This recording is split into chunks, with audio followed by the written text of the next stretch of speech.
Bad Guys 2 is the great movie that no one is talking about, so that is exactly what I am going to do, because I am not going to let this movie fall under the radar like the first one did. But as always, before we get started, if you're new here, my name is Aaron and I talk all things movies and TV, but really mostly movies, so if you're into that sort of thing, go ahead and hit that subscribe button for me, and while you're at it, if you like my videos, hit the like button as well. And of course, if you've already seen the movie, let me know your thoughts on it down below in the comments, but without further ado, let's talk about The Bad Guys 2.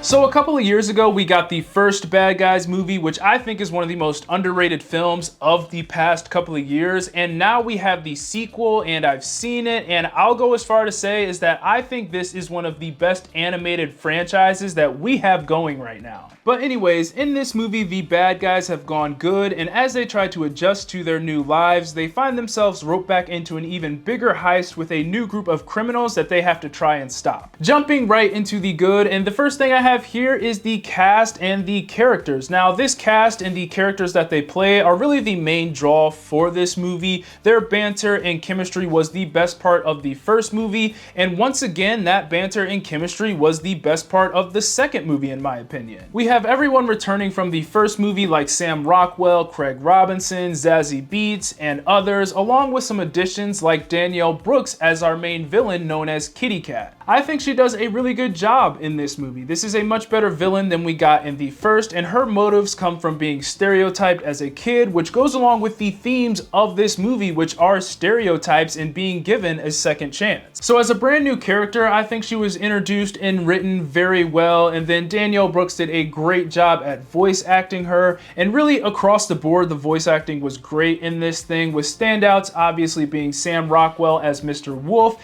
and Zazie Beets as Diane Foxy, who once again proves in this movie that she is the coolest animated fox to ever exist. But my two favorites have to be Craig Robinson as Shark and Anthony Ramos as Piranha. They were both funny, but I have to say that Anthony Ramos is the only voice that is really unrecognizable in this movie. Everyone else you could kind of tell who it was if you were familiar with them, but if I didn't know beforehand going into this movie that Anthony Ramos was in it, I probably wouldn't have been able to tell, and I guess that's just more of a kudos to him and his voice acting performance in this, because he really does disappear into Mr. Piranha in this movie. And again, I genuinely think all of these are really cool characters, and the great part about this movie is that none of them feel like they get overshadowed. They all feel equally important, even though Mr. Wolf is technically the main character of this movie. These are all characters I want to see more of, and with the way this movie ended, it does look like there is a third one on the way, which is really exciting. Next up for the good is the animation, and I have to say DreamWorks has been on a roll with their animation lately. Last year they had what was, in my opinion, the best animated movie of the year, but also one of the best films of the year in general with The Wild Robot. I think that animation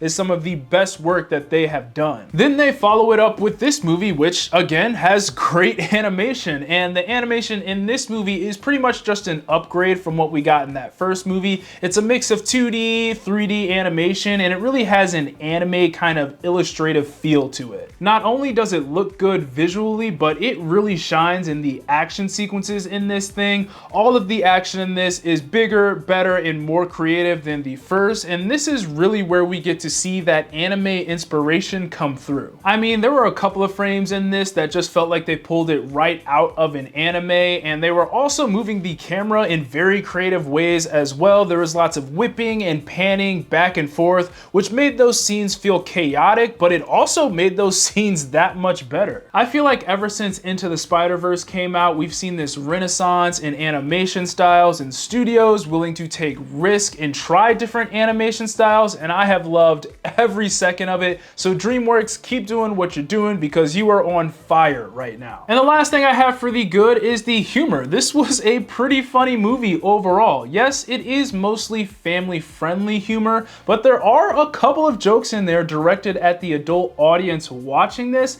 and that's where I got most of my laughs from. Not only were they funny, but there are a couple of jokes in there where I was just like, man, I can't believe they said or did that in a kids movie. More specifically, there was this keyhole joke involving Snake and Piranha, which was probably the funniest part of the movie for me. Now, it of course has its typical fart jokes for the kids, but I think there is humor for all ages in this movie. Moving on to the so-so, and the only thing I have here is that this story was a bit predictable. I can't say you're going to be surprised by anything that is happening in this plot. This movie takes place on a much bigger scale than the first one, and I think the story is executed very well, but it also doesn't take a genius to figure out some of the little twists before they happen and where some of our characters are going to end up by the end of the movie. It's still a lot of fun and really enjoyable, but there are very few moments in this where you're going to be wondering what's going to happen next. I think for me, there was one singular moment where I was like, oh, didn't see that coming. That was pretty cool. But other than that, that's about it. And finally, getting into the bad, and this is just me being nitpicky, there really isn't anything I genuinely dislike about this movie. I guess I would maybe say it's too long and it kind of drags at certain points,